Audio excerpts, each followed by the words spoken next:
ওদেরকে হাসতে না দেখে আমি কেমনে ওখান থেকে আসি? এর নাম ইসলাম, এর নাম ইসলাম। আরে হযরত আব্দুল্লাহ ইবনে মুবারক রাহমাতুল্লাহি আলাইহির পাশের ঘর ইহুদির। ও প্রতিবেশী, নিজের প্রতিবেশীর সম্পর্কে শুনেন খবর। ইসলাম, ইসলাম। আব্দুল্লাহ ইবনে মুবারকের পাশের ঘর এক ইহুদির। ইহুদির কার? মুসলমানদের সবচেয়ে কঠিন দুশমনের নাম কি? আর কে? মুশরিক। মুশরিক হিন্দুরা। ইহুদির বাড়ি বিক্রি করবে। দাম কত? দাম চাইছে 2000 দিনার। কত? তো যে কিনতে আসছে তিনি বলতেছেন, আরে ভাই এই বাড়ির দাম তো 1000ই যথেষ্ট। তো ইহুদি কি বলে জানেন? সুবহানাল্লাহ, সুবহানাল্লাহ। ইহুদি বলে বাড়ির দাম 1000, কথা ঠিক। 1000 দিবা বাড়ির দাম, আর 1000 দিবা আব্দুল্লাহ ইবনে মুবারকের মতো ব্যক্তিত্বের প্রতিবেশী হইতেছে ওইটার দাম। কি কাম করছেন যে ইহুদি এত পাগল হইছে? তো কি কাম করছে শুনে। এক আল্লাহর বান্দা আসছে, হযরত আমার উপর 700 দিরহামের ঋণ। ঋণ কত? 700 দিরহাম। এই ঋণটা যদি উনি অর্থবিত্ত ছিল হযরত আব্দুল্লাহ ইবনে মুবারক। হযরত আব্দুল্লাহ ইবনে মুবারকের ব্যাপারটা আগে শুনেন, নাইলে বুঝবেন না।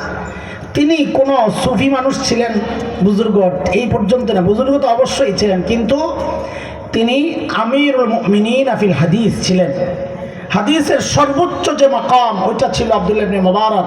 তিনি একাধারে ফকিহ ছিলেন, বুজুর্গ ছিলেন, মুহাদ্দিস ছিলেন। আর অনেকের ব্যাপারে অনেকের ভিন্ন মত আছে, এমনকি ইমামে আবু হানিফার বিরুদ্ধাচরণ করেনেওয়ালাও মুহাদ্দিস আছে। কিন্তু আব্দুল্লাহ ইবনে মুবারক এক ব্যক্তি যাকে সবাই পছন্দ করতেন। হযরত 700 দিনার আমার ঋণ শোধ করে দিলে আমার বড় কষ্ট থেকে আমি বেঁচে যেতাম। আব্দুল্লাহ ইবনে মুবারক একটা স্লিপ লেখছেন, নাও ম্যানেজার আছে তার কাছে যাও, দিয়ে দিবে। আল্লাহর বান্দা স্লিপ নিয়ে ম্যানেজারের কাছে দিছে। কিটা? বলে আমার উপর 700 দিরহামের ঋণ আছে, তো ওইটা দিয়ে দিতে বলছে। ম্যানেজার স্লিপ খুলে দেখে লেখা 7000 দিনার। দিরহাম কত? চাইছে কত? লেখছে কত? তো ম্যানেজার বলে আপনি বলতেছেন 700, লেখা 7000, সংখ্যা শূন্য একটা বেশি হইলেই তো 7000 হয়ে যায়, তাই না? মনে হয় হুজুরে ভুলে 0 একটা বেশি দিছে। আবার গেছে, ওই ব্যাটারে লই গেছে, চলেন জিনিস পরিষ্কার করে লই, 700 না 7000।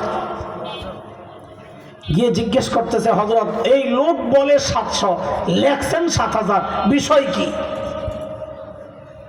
তো হযরত কয়, আরে আমি তো 7000ই লিখছি, তুমি এটা আবার নিয়ে আইছো কে? দিয়ে না দিবা? তো ওই স্লিপটা রেখে দিয়েছেন, সিরা লিখছেন, সিরা আবার লেখছেন। এইবার লেখছেন কত? 14000। কত? যা এটা দিয়ে দাও। ম্যানেজার কিছু কয় না, নিয়ে যাই আর 14000 দিয়ে দিচ্ছে।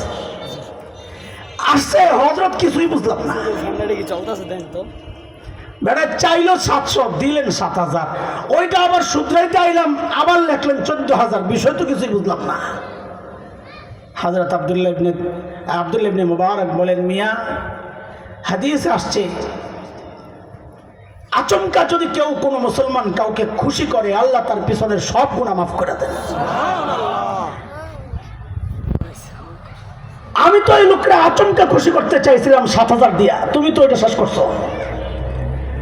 কিন্তু আমার তো তাকে আচমকা খুশি করতেই হবে, সেই জন্য আবার আমাকে 14000 লেখা ওই কাম সারতে হয়েছে।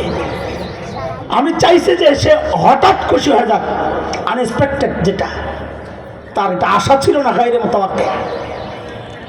দেখেন, একজন মুসলমানকে খুশি করার জন্য চাইছে 700, দিল 7000, ওইটা দিয়া কাম হয় নাই, দিল 14000। কেন?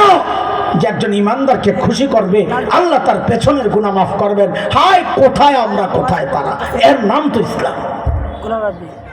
এর নাম কি? এর নাম ইসলাম। ভাই, আমি যদি আরেকজনের জন্য উপকারী হই, আমার মধ্যে কোনো দোষ থাকলেও মানুষ আমাকে গ্রহণ করবে। কিছুদিন আগে ইন্তেকাল করলেন একজন বড় বুজুর্গ, কি পীর জুলফিকার নকশবন্দি দা রাহিমাহুল্লাহ। কত বড় মানুষ, অনেক বড় মানুষ।